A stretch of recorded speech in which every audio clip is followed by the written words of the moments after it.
مفهوم الثقوب في الأرض قد يبدو غريباً، لكن هناك بعض هذه الثقوب يتميز بخطورته. اكتشفوا معنا اليوم عالماً مليئاً بالأسرار المخيفة. سنتحدث عن الحفر الغامضة، تلك الفجوات العجيبة التي تخفي وراءها الكثير من الغموض، التي تثير الرعب والدهشة في نفوس الجميع. تخيل أنك تسير في غابة جميلة أو في وسط مدينة مزدحمة، وفجأة تنشق الأرض تحت قدميك وتبتلع كل شيء. يبدو كقصة من أفلام الخيال، أليس كذلك؟ لكن هذه القصص موجودة حقاً. في هذا الفيديو سنجوب سوياً عبر أخطر 10 ثقوب على وجه الأرض، بعضها طبيعي وبعضها من صنع البشر، وأكثرها محيراً يظل بلا تفسير حتى الآن. إذا أعجبك الفيديو لا تنسى الضغط على زر الإعجاب والاشتراك في القناة. المركز العاشر، حفرة الغموض. ولاية أوريغون في عمق غابة نائية تجد حفرة غريبة تعرف بحفرة الغموض. ما يجعلها مثيرة هو الظواهر الخارقة التي تحدث من حولها.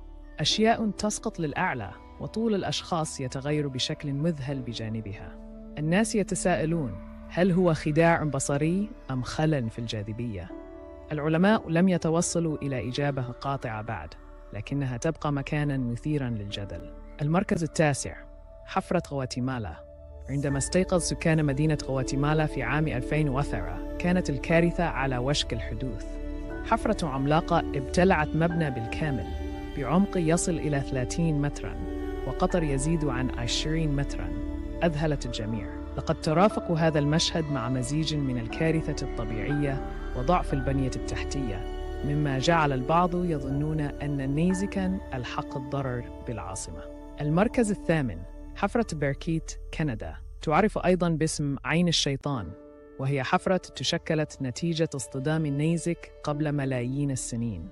قطرها حوالي 4 كيلومترات، والماء فيها صاف للغاية، فهي واحدة من أقدم الحفر الناجمة عن نيازك، مما يجعل العلماء حريصين على دراستها لفهم أسرار نشوء الأرض. مجرد النظر إليها من الأعلى يجعلك تشعر كأنك تنظر إلى المجهول.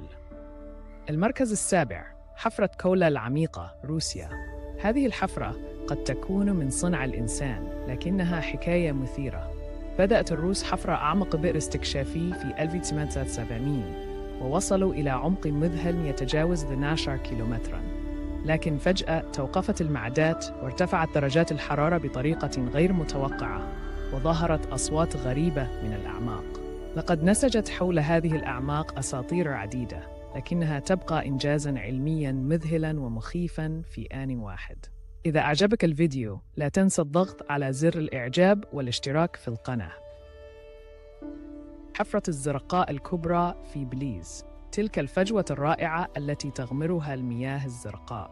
تخيلوا عمقها الذي يتجاوز 120 متراً، وقطرها الذي يتخطى 300 متر.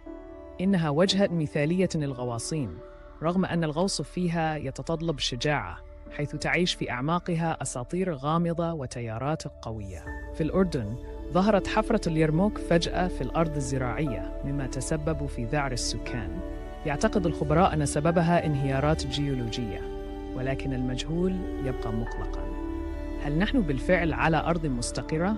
أسئلة بلا إجابات. ننتقل إلى حفرة دارفازا المعروفة باسم باب الجحيم. في عام 1970 انفجر حقل غاز طبيعي، فقرر العلماء إشعال الغاز. لكن المفاجأة كانت أن النار لم تنطفئ منذ أكثر من 50 عاماً، وإضاءة الليل الساحرة تجعلها رؤية لا تنسى.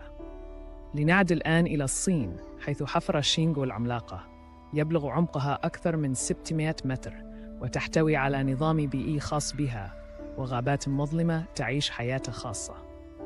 علماء الطبيعة يجرون أبحاثاً مذهلة، ويبدو أن هناك أسراراً جديدة تنتظر الاكتشاف. المشاهدون الأعزاء، حقاً ما مدى رعب الحفر التي تحدثنا عنها اليوم؟ هل تعتقدون أن هناك حفراً أخرى لم تكتشف بعد؟